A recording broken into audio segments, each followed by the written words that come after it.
pelo casamento de Jaqueline e de Janin, por cura e libertação de Luana e família, por Júlio e família, por Emanuele e família. Súplicas pela saúde. Wilton Gaioso, José Ferreira, Giovana Maria Pessoa, Fernanda Paula, doutora Jane Bezerra, Sara Laiene, Maria das Graças, Maria de Jesus Carvalho, Juliana Souza Medeiros de Araújo, Maria Luciene de Souza, José Luciano de Santana, Andréa Souza Medeiros, Edivaldo Bezerra e família, Silvana Carla, João Victor de Oliveira, José Roberto de Oliveira, Maria do Carmo Araújo, Mafalda, Rafael, Miguel, Edivaldo Bezerra e família, Júlio, Isabel e Cristiane. 7º dia de falecimento de Clara Elizabeth. Dia de falecimento, Lúcia Cabral Marinho. Em memória, Guilherme Furtado, pelos falecidos da família Azevedo, Angélias Batista da Silva, por Irene, Givanildo, Selma, Hermina Torres, Aloísio e Terezinha Vasconcelos, Marcílio Belém, Tessila Melo e família Vasconcelos, Eli Cabral. Missa do 10º domingo do tempo comum. Irmãs e irmãos, o Senhor é minha luz e salvação, de quem eu terei medo? O Senhor é minha proteção, perante quem eu temerei? São eles, inimigos e opressores, que tropeçam e sucumbem. Todos de pé, com alegria, ficamos de pé para darmos início à Santa Missa cantando.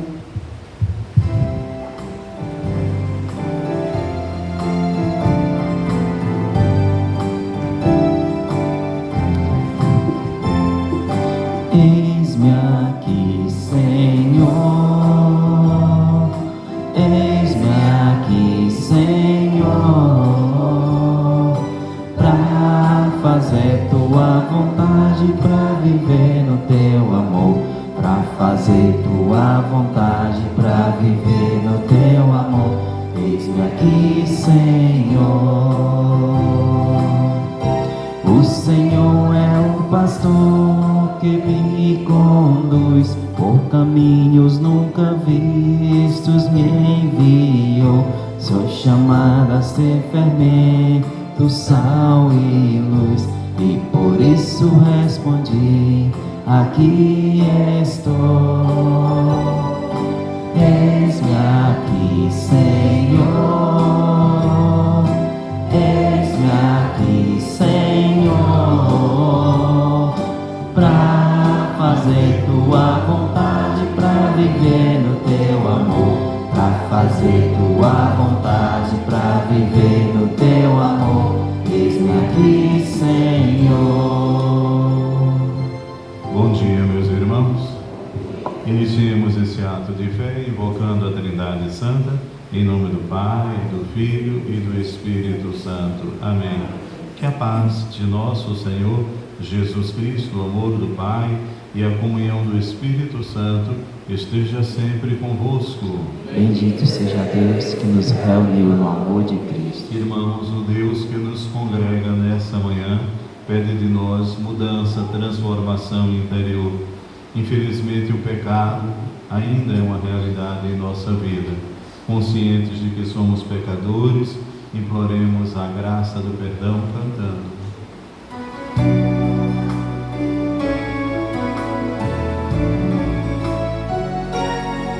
Senhor, que vieste salvar os corações arrependidos, que eleison, eleison, eleison, que eleison, eleison, eleison. Ó Cristo, que vieste chamar os pecadores humilhados. Cristo, eleison, eleison, eleison. Cristo, eleison, eleison, eleison.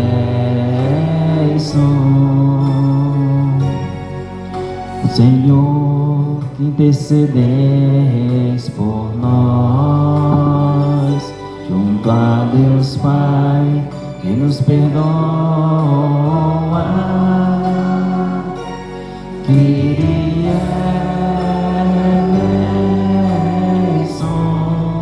eleison, eleison. Kyrie eleison, eleison, eleison. Que o Deus Todo-Poderoso, rico em misericórdia, tenha compaixão de nós, perdoe os nossos pecados e nos conduza à vida eterna. Amém. Na alegria do perdão, cantemos o hino de louvor com glória.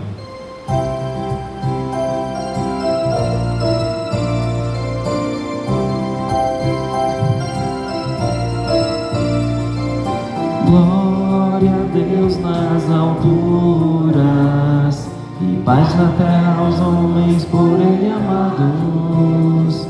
Senhor Deus, Rei dos céus, Deus Pai Todo-Poderoso, nós vos louvamos, nós vos bendizemos, nós vos adoramos, nós vos glorificamos, nós vos damos graças por vossa imensa glória. Senhor Jesus Cristo, Filho unigênito, Senhor Deus, Cordeiro de Deus, Filho de Deus Pai,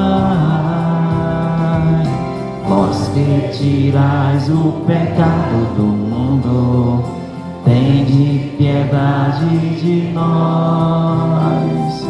Vós que tirais o pecado do mundo, acolhei a nossa súplica.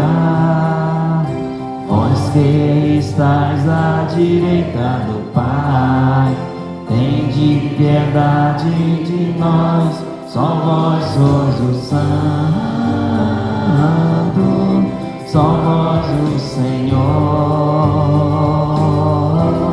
só vós o Altíssimo, Jesus Cristo, com o Espírito Santo, na glória de Deus Pai. Amém. Na glória de Deus Pai. Amém. Na glória de Deus Pai. Amém. Na glória de Deus Pai. Amém. Oremos. Ó Deus, fonte de todo bem, atendei ao nosso apelo e fazei-nos por vossa inspiração pensar o que é certo e realizá-lo com a vossa ajuda, por nosso Senhor Jesus Cristo, vosso Filho, que é Deus e convosco vive e reina na unidade do Espírito Santo por todos os séculos dos séculos. Podemos sentar, vamos ouvir atentamente o que Deus nos fala.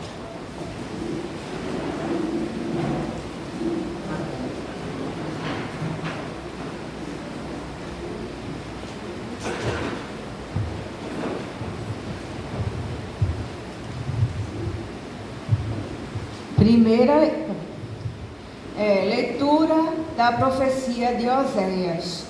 É preciso saber segui-lo para reconhecer o Senhor. Certo como a aurora é a sua vinda. Ele virá até nós como as primeiras chuvas, como as chuvas tardias que regam o solo. Como vou tratar-te, Efraim? Como vou tratar-te, Judá? O vosso amor é como nuvem pela manhã, como orvalho que cedo se desfaz. Eu os debatei por meio dos profetas, arrasei-os com as palavras de minha boca. Como luz, expandem-se meus juízos. Quero amor e não sacrifícios, conhecimento de Deus, mais do que holocaustos. Palavra do Senhor. Graças a Deus.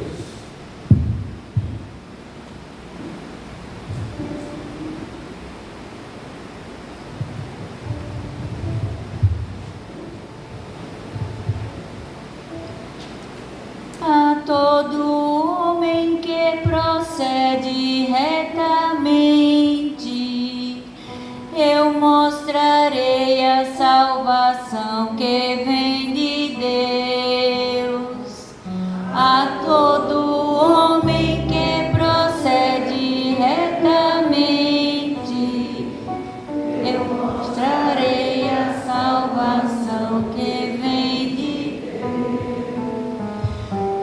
Falou o Senhor Deus, chamou a terra, do sol nascente ao sol poente a convocou. Eu não venho censurar teus sacrifícios, pois sempre estão presentes em mim teus holocaustos. A todo homem que procede retamente, eu mostrarei a salvação que vem de Deus. Não te diria se com fome eu estivesse, porque é meu universo e todo ser. Porventura comerei carne de touros, beberei acaso sangue de carneiros. A todo homem que procede retamente, eu mostrarei a salvação que vem de Deus.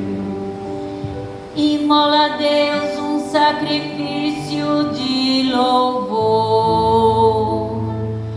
e cumpre os votos que fizestes ao Altíssimo. Invoca-me no dia da angústia e então te livrarei de louvar-me. A todo homem que procede retamente, eu mostrarei a salvação que vem de Deus.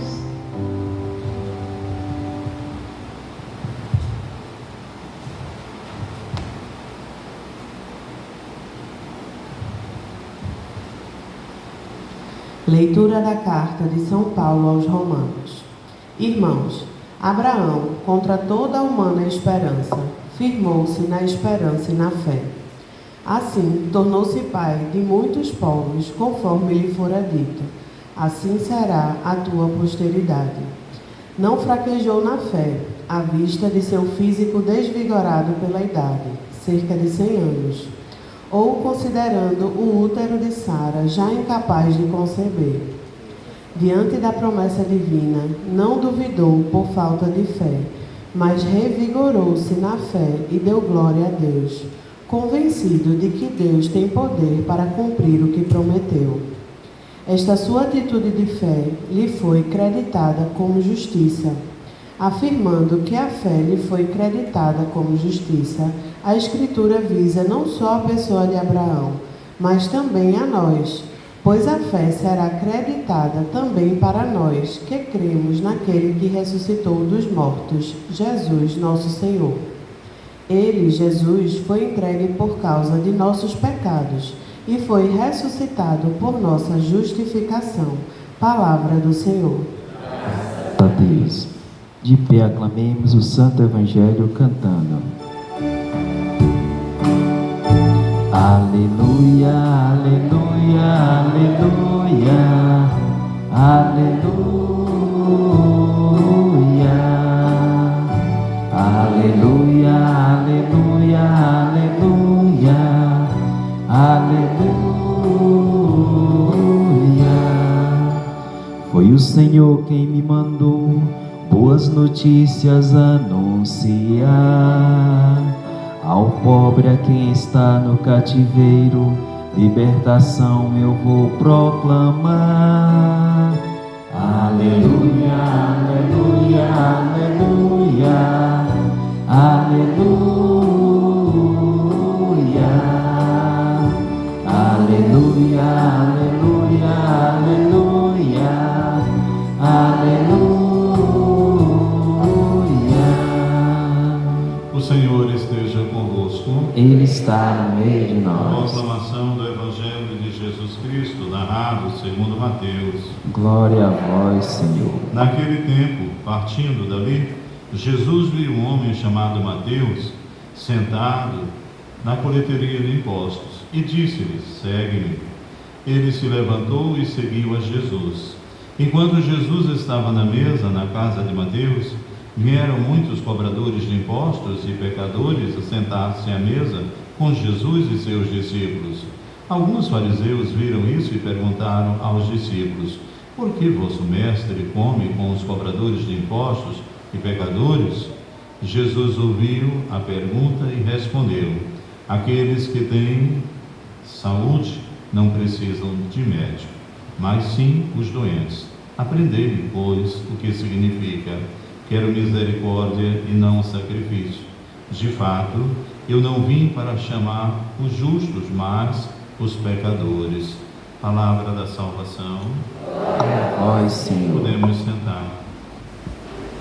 Meus prezados irmãos, o primeiro texto que nós ouvimos, retirado do profeta Oséias, o Senhor pede que nós sejamos capazes de percebê-lo, de identificar a presença dele em nossa vida.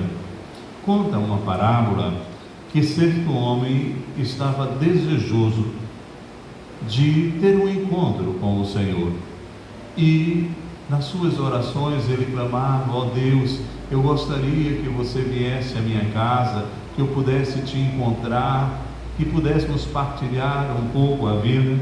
E o mestre disse: não te preocupas, eu irei à tua casa, eu vou a todas as casas daqueles que me buscam. E o homem se preparou para aquela visita especial. Quando deu mais ou menos umas 7h30, 8h da manhã, bateu na porta daquele homem, ávido do encontro com o mestre, bateu à porta um alcoólatra.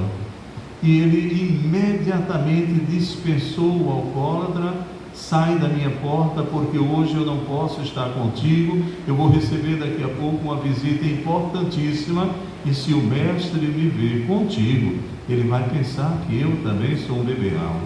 E o pobre homem, embriagado, saiu, cambaleando pelas estradas desse mundo, desejoso de alguém que pudesse ajudá-lo. E o homem continuou na sua casa, toda ornada, toda preparada para a visita do mestre. E quando deu mais ou menos umas 10h, bateu na porta dele uma mulher da vida, uma prostituta. E ele imediatamente dispensou a prostituta. Disse: sai da minha porta, eu não posso hoje nem conversar contigo, porque eu vou receber uma visita muito importante. E se o mestre me ver contigo, vai pensar também que eu te procuro, porque a maioria dos homens pensam que a mulher é prostituta, mas esquece que o homem que a procura também é um prostituto. Os dois estão se usando. E ele dispensou aquela pobre mulher. Mais tarde, bateu na porta dele ao meio-dia um drogado. Ele também dispensou: sai daqui, porque se o mestre me ver contigo, vai dizer que eu sou um cheira-cola, que eu uso droga. Eu não posso, hoje é um dia especial, hoje eu não posso atender nenhum de vocês. Enfim, passou o dia e o mestre não chegou. E ele começou a orar: seu mestre, não é? Eu desejei tanto esse encontro contigo, eu rezei tanto, né? Preparei minha casa para te receber, e você me decepciona, você não veio ao meu lar. Será que eu não sou digno, eu não mereço a tua visita? E o mestre então se manifestou e falou: meu querido, eu estive na tua porta desde cedo, na pessoa daquele alcoólatra, na pessoa daquela prostituta, na pessoa daquele drogado. Às vezes nós queremos ver Deus, mas queremos vê-lo de forma suntuosa. É belo, não é, ver o Senhor Jesus, como quinta-feira nós vimos, quem foi à missa, não é? A missa do corpo de Deus, uma missa solene, Jesus reluzente, não é? No ostensório. Encontrar o mestre dessa forma é muito fácil, mas o difícil é ter a sensibilidade de perceber que o mestre caminha conosco no dia a dia, às vezes desfigurado, não é? Desfigurado como ele ficou na cruz. O mestre na cruz estava desfigurado, não é? Era um homem fracassado para quem não tinha fé. É preciso pedir sensibilidade ao mestre para percebê-lo de modo especial nos empobrecidos, naqueles que são a escória da humanidade. Lembro, certa vez, vendo esse evangelho, que Jesus está na casa de um pecador, um cobrador de impostos, não é? Veja que o mal já vem de longe, não é? Cobrador de impostos sempre teve fama de desonesto, não é coisa de Brasil nem de hoje, é coisa que sempre se manifestou na história. E eu ia celebrar. Era padre novo, né? Padre novo, vocês sabem como é, né? Aquele rigor, aquela, né? Querendo tudo certinho.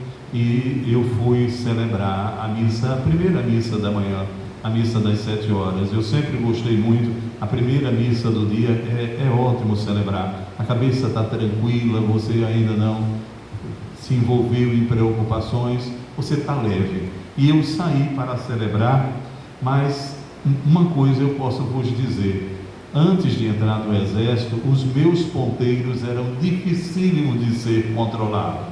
Eu chegava atrasado em tudo, não é? Eu só acertei os meus ponteiros depois que eu entrei no exército. E eu ia para a missa e já estava um pouco atrasado. Chegando perto da paróquia, era um dia assim nublado como o de hoje, eu vi um pobre homem caindo perto assim de uma praça, não é? E quando eu vi aquele homem caindo, meu primeiro julgamento foi: domingo de manhã, esse danado passou a noite na farra, né? Tá cheio de cana e caiu. Eu julguei, a gente julga com a maior facilidade, né? Eu não sei porque nós somos, não é? Esse é um pecado que a gente tem que corrigir. E eu julguei: não, está embriagado. Bem, olhei para o relógio, estava atrasado. Eu disse: se eu atrasar, as velhinhas do apostolado vão meter o pau em mim mais do que mete, porque eu estou atrasado. E deixei o pobre homem no chão e fui-me embora para a igreja. Daqui a pouco eu pensei: será que ele não está com fome, não é? Porque a fome deixa a gente abatido, não é? Com sono, tudinho. Mas mesmo pensando que ele podia estar com fome, eu olhei para os ponteiros e fui-me embora, porque eu precisava celebrar o culto. O culto era mais importante. E eu posso vos dizer que foi a missa mais difícil que eu celebrei. Eu até vos pergunto: será que valeu aquela missa? porque Jesus estava na minha porta, no meu pé, e eu simplesmente disse: eu tenho uma celebração. Eu não fui capaz de perceber Jesus naquele que estava caindo na minha frente, porque a minha preocupação era o culto, a liturgia. Às vezes, nós que frequentamos a igreja, não é?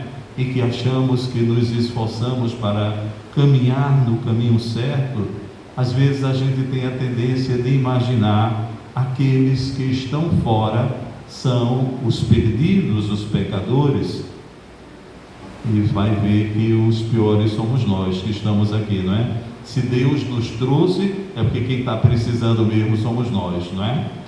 Então, às vezes a gente tem essa tendência de imaginar que os que não vêm à igreja, os que estão fora, são os pecadores. Eu, dia de sábado, eu sempre assisto a missa de Padre Marcelo, e domingo de manhã também, mas é mais no sábado. Tem um moreno que toca e canta no grupo de música dele, e quando chega a hora da comunhão, eu ouço aquilo, chega, me arrepio, dói do fio do cabelo ao dedão do pé. Aí ele vai no microfone e diz assim: aqueles que não estão devidamente preparados, não se aproximem da mesa da comunhão. Eu, quando ouço isso, eu me perco. Eu pergunto a você: quem está preparado para receber Jesus? Se for por estado de dignidade, se for por estado de santidade, nem o padre vai celebrar, porque eu sou padre, mas tenho os meus pecados, né? Papai brincava comigo, dizia assim: quem pensar que tu és santo, vá viver contigo, né? Mas é verdade, se você quer saber quem é fulano, vai morar com ele. E assim é a vida. A gente sempre acha que os outros são pecadores, que nós somos mais dignos. Imagine num dia gostoso desse, temperatura agradável, era muito mais gostoso estar na nossa cama todo agasalhado, mas eu fiz o sacrifício, saí da cama cedo, me arrumei, fiz a barba e fui para a igreja celebrar. Eu tenho muito mais mérito do que aqueles que ficaram dormindo. Será que eu tenho? Quantas eucaristias nós celebramos ou mesmo assistimos e que a mente fugiu, né? Nós estávamos ali só com o corpo e voamos, literalmente voamos o pensamento longe. Ora, o encontro com Jesus é diferente. O encontro com Jesus é um encontro que exige que eu esteja inteiro com Ele. Lembro também de uma missa de 7º dia, que o filho do falecido estava na minha frente, e durante toda a missa o filho do falecido, né, mexia no celular. Eu quase que perguntava: está ligando para Jesus? Né? Porque aquela missa não adiantou de nada, né? Não chegou nem no meio do caminho, quanto mais no ouvido de Deus, e o defunto, coitado, dançou nessa história. Então, veja, é preciso que a gente tenha a compreensão que ver Jesus, encontrar Jesus, Jesus exige de mim que eu olhe nos olhos dele. Jesus exige de mim que eu esteja por inteiro com ele, não é? Não é um encontro casual, é um encontro marcado, porque eu, você, somos filhos especiais. Jesus, quando vem ao nosso encontro, ele não veio porque eu sou mais santo, ele não veio porque eu tenho mais santidade.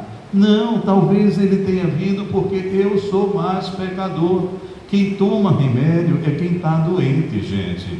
Ninguém que está em sã saúde vai tomar remédio. Então, a missa não é a missa dos santos. Se nós olharmos para os 12, você vai encontrar algum santo ali? Nenhum. Quando Deus os escolheu, não tinha nenhum santo ali. Ao contrário, Pedro era triste, né? Era mentiroso, negou, disse que não conhecia o mestre, né? Era uma pessoa rude. Paulo, mesmo com toda a inteligência, mas antes tinha negado Jesus.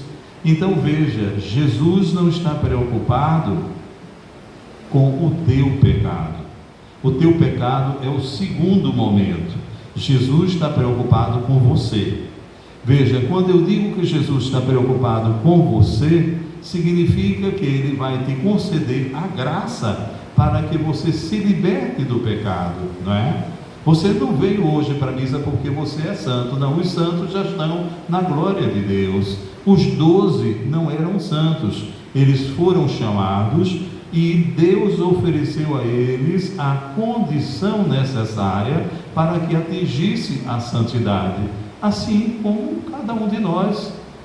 Nós estamos na caminhada, não somos ainda santos, ainda não somos totalmente convertidos, porque se cada um olhar sinceramente no mais profundo do seu coração, com retidão, você vai perceber: eu ainda tenho esse, aquele defeito, né?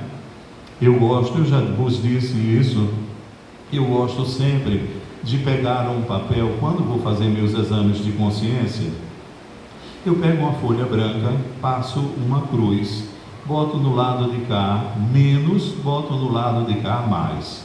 No lado que eu botei o menos, eu saio enumerando os meus defeitos, as minhas falhas.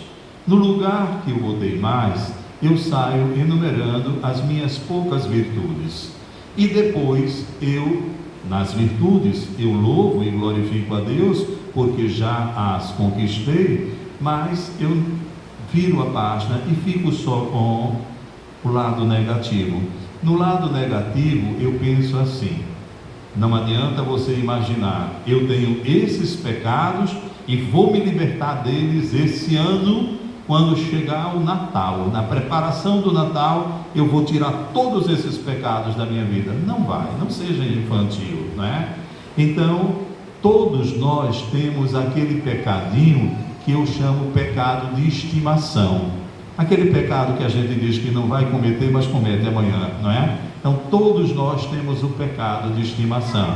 Pegue na lista que você botou menos e escolha 3 pecados de estimação. Aí você diz: olha, agora no advento eu vou rezar, eu vou trabalhar para me libertar desses 3 pecadinhos de estimação. Quando chegar na quaresma do próximo ano, você escolhe mais 3. Quando você menos pensar, você é santo, né? Veja como é fácil. A gente só não consegue conquistar porque a gente complica. A gente quer dose cavalar. Eu vou me libertar agora de todos esses pecados. Não vai. Deixe de ser infantil, que vai chegar Páscoa, vai chegar Natal e você vai continuar com os mesmos. Porque a ação de Deus, ela é eficaz. Mas Deus não tem pressa, porque todo apressado come cru. Deus, não é? Ele age lentamente. Se eu hoje trabalho nesse pecado, amanhã naquele, depois naquele outro, a minha vida vai se transformando. É por isso que Paulo usa a expressão: não sou eu mais que vive, é Cristo que vive em mim. Por quê? Porque ele passou por um processo de cristificação. Ele foi se libertando da dimensão egocêntrica e passou para a dimensão cristocêntrica. Então, não sou eu mais que vive, é Deus que vive em mim.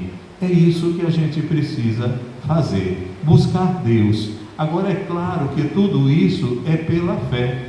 Nós temos uma leitura hoje, a segunda, que enfatiza a dimensão da fé. O que é a fé? É a certeza das coisas que eu não entendo com a razão, mas acolho no coração. É assim que diz a Sagrada Escritura. Então não fique querendo compreender Deus. Agora eu vou entender Deus. Não, Deus não é para você compreendê-lo.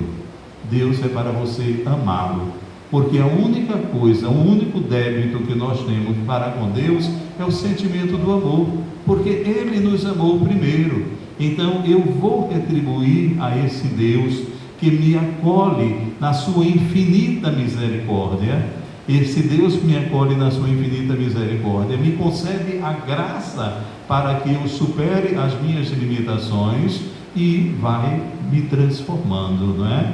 E eu vou cada dia renascendo, cada dia eu vou experimentando o poder de Deus. Então, a primeira leitura nos deixou bem claro que não adianta ter uma fé efêmera, que de manhã a gente acorda com fé e à noite a gente já não tem mais.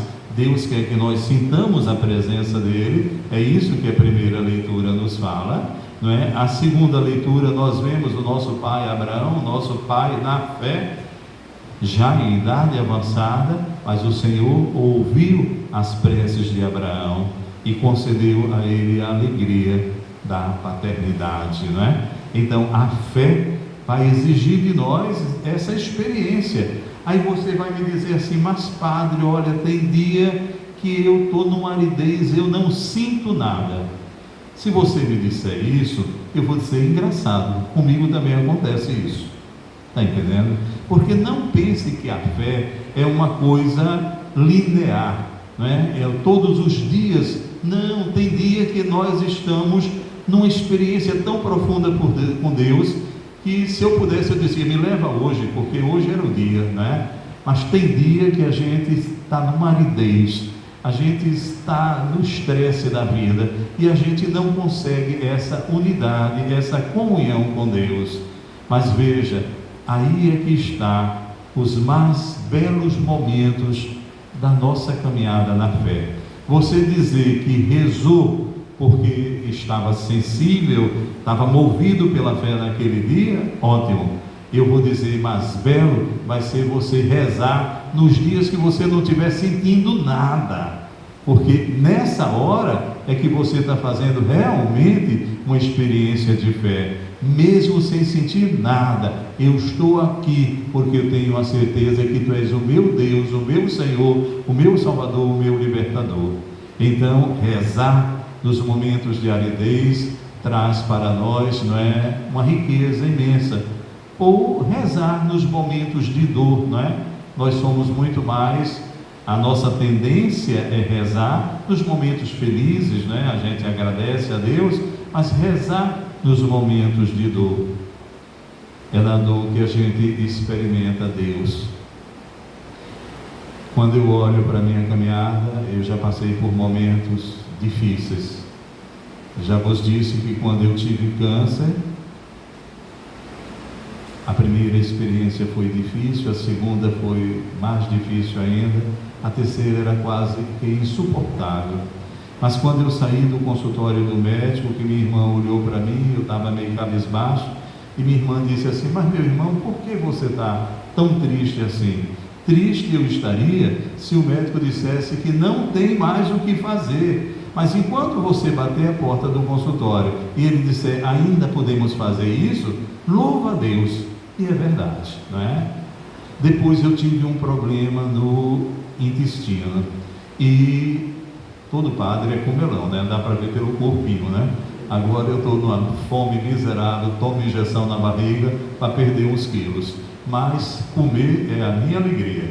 Então eu tive um problema no intestino, não podia comer. Quando eu comia era uma dor insuportável, eu tive brida, essa mesma miséria que o ex-presidente está tendo aí. E eu passava na Agamenon Magalhães, quantas vezes eu vi jovens ou pessoas de idade caída no chão. Antigamente a gente dizia: é um trombadinha, é um cheira-cola. Hoje, quando eu vejo, eu já não tenho esse julgamento. Quando eu vejo, eu penso assim: está com fome, porque a fome dá sono. Eu me lembro, lá em casa, a vida da minha família se resume na cozinha. A casa é grande, mas todo mundo, né, só vive na cozinha. Todo mundo gosta de cozinhar, todo mundo é bom de boca, e eu não ia nem para a cozinha, porque eu não conseguia sentir o cheiro da comida. Que adiantava sentir o cheiro da comida, ver a comida, se eu não podia comer, eu comia e vomitava, sentia dores, não é?